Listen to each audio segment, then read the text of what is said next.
Thank you. It's nice to be here. I know some of you may be thinking I came from miles and miles away being English, but I actually live in Los Angeles, so it really wasn't that far for me to come, just from the hills down. I'm here to talk about social media's role in changing the business of music, and it's something I've been getting into over the last 5 years or so, as the industry changes a lot. And so initially I'd like to talk about the way the industry used to be and the things we used to have to go through. The way it used to be, well, that is something called the recording studio, which many of us don't see anymore. This is actually a more modern one because, as you can see, it has a computer. When I started, and we're talking only, what, 25 years ago, they didn't exist. So the computers weren't even there 25 years ago. And we need money. If you wanted to make a recording, you need money to hire this expensive equipment and go into a studio for normally, you know, days on end, weeks on end, or in our case, on a couple of albums, years on end. You also had to become successful and then get your voice heard. And to be honest, as a musician, this is what it's about. It's getting your voice heard. I mean, that's the sort of the thing we think of most. It's not really to become famous. I was asked once actually why I became a singer, and my quick answer, I didn't really think about it, was it gave me a voice. And to me, that was actually the most important answer. It really wasn't for fame or anything else, and I'll discuss more about that in a bit. But you needed these things to become successful and have your voice heard. You needed coverage in magazines like Billboard, you needed radio play, you needed MTV to be behind you. Awards would always be a help, of course, the Grammys and TV shows, as I mentioned. Of course, videos also cost money. This is a very, very young me.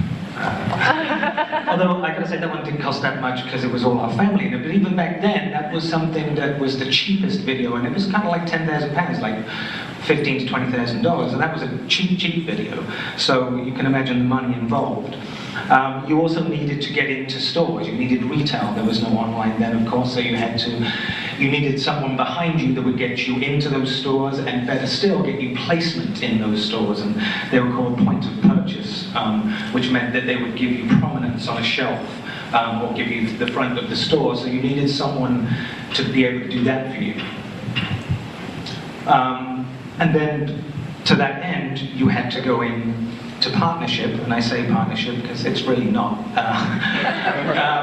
with one of these companies. They're becoming fewer and fewer, but back then these were the 5 major labels. I believe Universal at some point soon is going to swallow up Capital EMI, so we're probably going to be left with 3. And basically, you needed to get a record deal. But no one kind of, I mean, we were young at the time, so no one really sort of makes it plain and clear to you. And we'll get into the legal side, which online is so much better at as well, that these people are just loaning you money. They're not only loaning you money, they're actually taking the copyright to your music.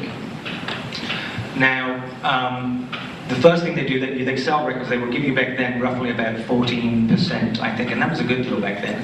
But they would pay themselves back the money that they spent before they ever paid you a cent. And so you'd come to someone like Lyle Lovett, who sold 4.6 million albums between these years, 91 and 2008, and never made a dime from a record sale during all those years. That's not to say he didn't make any money, because he obviously got an advance, but they have creative ways of accounting to you.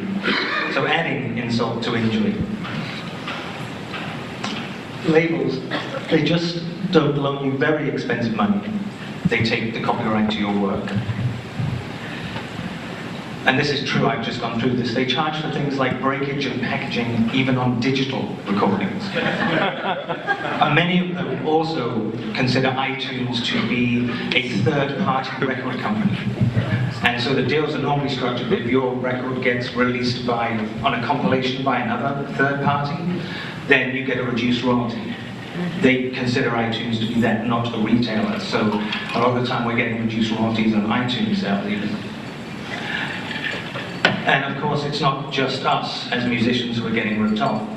And this was a a point of, this is an Elvis Costello thing, where he noticed that his record company was selling some ridiculously priced box set, and he, of course, in his wisdom said, I advise you really not to buy it, because it's either a misprint or satire. So, back to social media. So it has brought us 5 disrupted innovations, and I'll go through them. Twitter, Facebook, and SoundCloud are all great ways that you can reach your consumers directly, the media, fans, and there's no middlemen controlling anything. So in the end, the barrier is really down to your creativity and getting noticed. I specifically like this also because it actually levels the playing field between me as an artist and people who like my music. I hate the word fans, because we're just kind of other people, and all we do is make music, that's it. We're just as normal as most people, and to me it adds a certain normality to it, which I think is a great thing. Obviously, you know, again, communicating directly, this is from, this is a Twitter feed, and this is on my website. So it's me just having conversations with people. I won't go into each one, but at this point we're discussing a psych musical. This is a TV show that I've appeared in and written music for, and we'll be appearing in again this year. And various photographs that I posted, the one on the bottom right is me being facetious. That was my last day in Maui, and I said that was a cloudy day today. And also actually to get feedback from people, from your audience. And right now I'm deciding whether I'm going to do a Kickstarter or pledge music or some form of campaign for a new recording. And so I like to get feedback from people as to what they would like, what they would expect. And it helps you to know that upfront, what they would actually buy into. And then SoundCloud, which I love, and because on here you can either make your tracks public or keep them private. The private side works great for things like, I have a bunch of film music soundtrack stuff that I've done that are on private pages so that film supervisors can come in and hear what I've been working on. Also, we did a special limited edition kind of package for the last album I released, and one of the things on the Prime bundle you could buy would be you can ask me a question, I'll answer it. So everyone got to record a question if they bought that bundle, and then I would answer it via SoundCloud, and they'd get me talking to them in direct response. So again, yes, we were talking about Kickstarter, Pledge Music, Indiegogo. All these things mean you can now get crowdfunding for your own project, and you don't have to rely on someone lending you money. All these people are doing is basically pre-buying what you're selling. So it's income you know you're going to get before you even commence making a project, and it really helps to know what your limitations are. And also I think it's great that the actual audience feel involved in it and feel involved from the start. This was echoing the Bunnymen really raising money for an album they were doing in England. This one was already 91% funded. This is actually a girl who's fantastic. Natalie Dormis from the band Pomplamoose. I don't know if you've heard of them, but they're great. She actually was trying to raise, I believe, 20,000. She'd already got to 104,000 at this point in time. Did I move on to one too many? Oh yeah, TuneCore, Bandcamp, and CD Baby. Well, I mean, I use as many as I can. TuneCore I like a lot because they actually, you basically sign one $50 deal with them, and they will then put your product on iTunes and everything else. The other one I like a lot is Bandcamp, and the difference between Bandcamp is that the artist is kind of the retailer at that point. You can set the price, which in some cases can be nothing. Or you can just suggest, you pay what you want to pay for it. And they also pay you immediately. People like TuneCore or iTunes, CD Baby, they pay you either monthly or quarterly, but when any money goes into Bandcamp, they pay you immediately into your account. And an interesting experiment that my friend Zoe Keating did, which she actually looked at how much money she made from albums sold on each site, and on Bandcamp, where she suggested that people pay whatever they feel they want to pay, she actually earned $3 more per album on Bandcamp than she did on iTunes. And all the money came to her. And then, again, just sharing everything you're doing. I mean, social media is great, but this is actually a Christmas song I did. And the thing is, everything is so quick now, which is great. I decided to do this maybe 3 weeks before Christmas, and I recorded it that week. It was up for sale within a day, pretty much.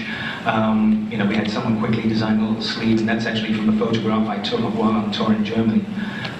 So you're being creative yourself, it's a wonderful thing to be involved in. And then we have all the player widgets, obviously here. I mean, this is such a great thing to have, where not only do you see the product, but obviously everywhere it's available to buy. So everyone can click through on any one of these to buy them where they want to buy it. I think the important thing is to be where fans want to be, and so as many different medias as you can be involved in, as many different sites as you can be involved in, then obviously you're going to cover more ground. Yes, and not only indie acts or garage bands actually use TuneCore, or people like TuneCore. These are various bands that have done independent releases recently. Jay-Z, that's Darren Criss from Glee, 9 Inch Nails. It's actually not just for small independent musicians. More and more larger musicians are realizing this is the way forward, because why give any percentage of your product away, let alone the copyright? And then we have Eventbrite, PayPal, Square. All these companies obviously help sell tickets live, so as soon as I have any shows I'm doing that are not through an agent, basically any sort of solo shows I do, which I did a few in Los Angeles last year. So I did sort of like a month's worth of residencies once a week, and just sold them directly, and the money came straight to my account immediately. Again, not getting an agent holding on to it for a bit.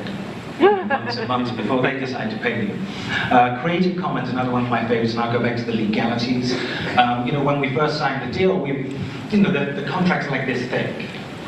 I'm not going to read all that. I mean, that's just not going to happen. And so how much attention is really paid? And I always had the theory that, I think legalese was invented by the legal profession, so that you had to hire them to write this stuff. And I always thought it could be written in plain English. Surely it can be written in plain English and everyone would understand it. Well, this is basically where Creative Commons came in, and they thought the same thing. So now you can copyright your music any way you want, and it's very plain and simple, and they're very simple signs. You can say, if you're going to use this music, you've got to attribute me.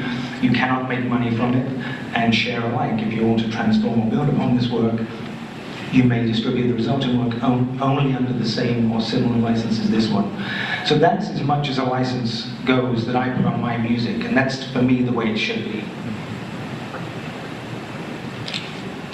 Now, of course, the question at the end of all this is really, there's so many different types, and I'm meeting new people today, of course, that of new social media companies. And there is so much of it, and it's really basically trying to find your way through it and wondering, well, where is it going to lead? And to me, the analogy is really, everything was kind of in a tight box before, which was controlled by record companies, and the flow going out was controlled. And now those walls are down. Anyone can make music on GarageBand or pretty cheap equipment. You don't need a studio, and you can get it out there very, very quickly on your own. You don't need a record company. But there are so many of them. That's the problem. And I don't actually have an answer for that, to be honest. But I think certain ways will become clearer because as they become simpler. I just think right now we're all trying to find the right way forward. But I think it's an exciting time to be involved in music. That's an interesting page. But what social media has brought to the party? The elimination of middlemen who add cost but no value to the process. Direct communication with fans, colleagues, and the media. And artists at all levels of their careers having control over how, where, and when their music is marketed. And the only barriers to me is how creative you can be. And the key is in social media, I believe, and in the way it's going to be moving forward is the more creative artists in every medium are going to be the most successful ones. And to me, that can only be a good thing. So that's my last word of advice. Thank you very much.